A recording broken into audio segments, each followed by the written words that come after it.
Brief discussion about class exercise last week. We finished on the bonuses, or the exercise in the book. It was on page, what was it, 462, where you had 8 employees that you were working with. Page 462, and we ran out of time, but went ahead and actually wrote down the salaries here. And Nashville was a team by itself, so we have team 1, 2, 3, 4, 5 here in Knoxville. Here's Nashville. Here's USTI. SI, I'm sorry. And well, it's interesting if you look at the average.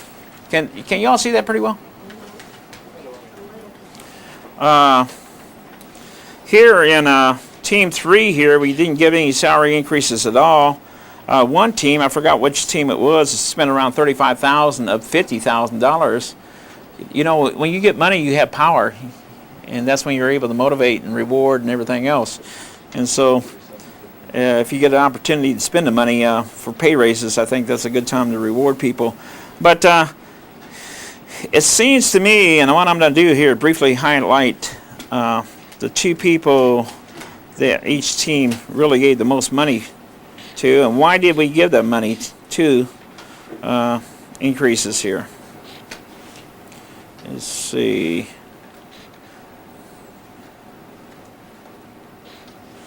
It's interesting here that Nashville gave money. The top people didn't give it to number 7. What I'd like to know is why we did certain things here. So what I'm doing is go ahead and highlighting. Seemed like person number 6 and number 7 was given the most when it came to pay increases. Is there any particular reason why you gave 6 and 7 and not 3 and 4? One of them had. Okay, you get the button? One of them had Gloria Gomez. She had one of the hardest jobs in the company, is what it had stated.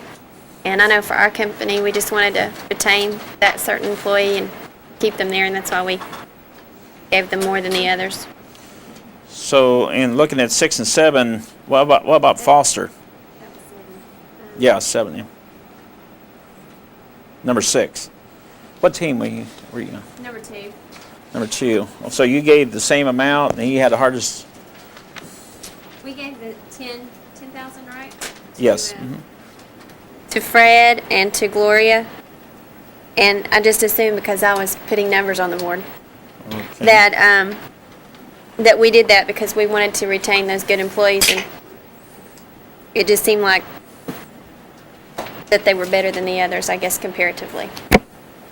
Why did team number 3 in Knoxville here give no raises to number 2 and 8?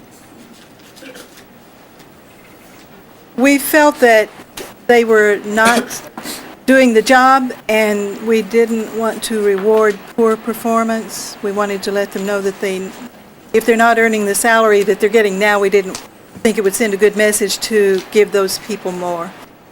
Okay, so your team mainly focused on the fact those people who are doing a good job and these.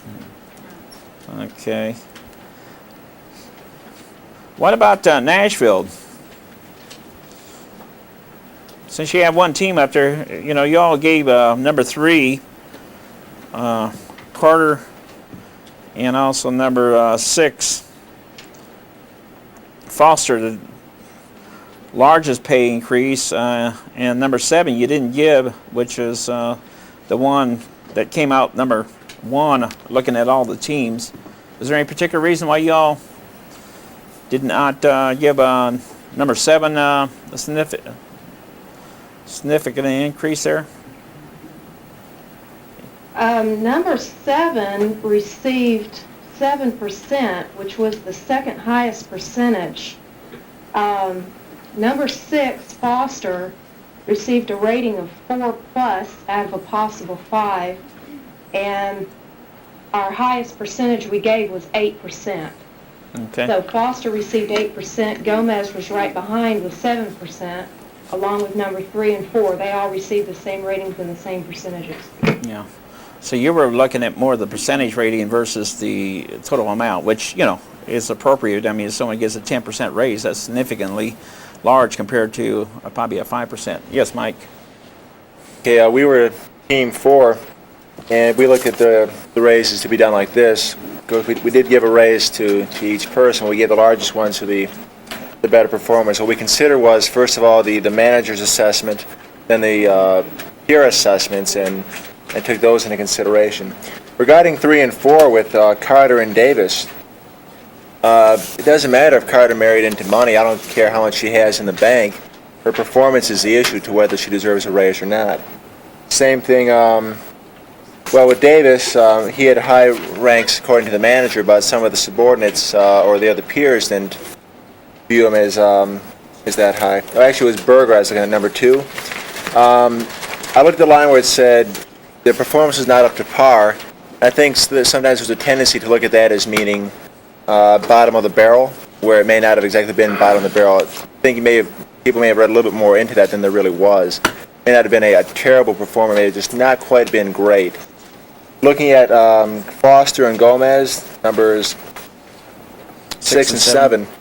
6 and 7, these two were the highest performers, clearly. They had the high ranks by the managers and the peers. But we took into account the difficulty of the job that Gomez performed and paid for the importance of the job and the more difficult it was. So we gave $11,000 to Gomez and $9,000 to Foster. They were the 2 highest rated ones. But we didn't put any stock into either married into money or was a carefree swinger or anything else like that. Okay.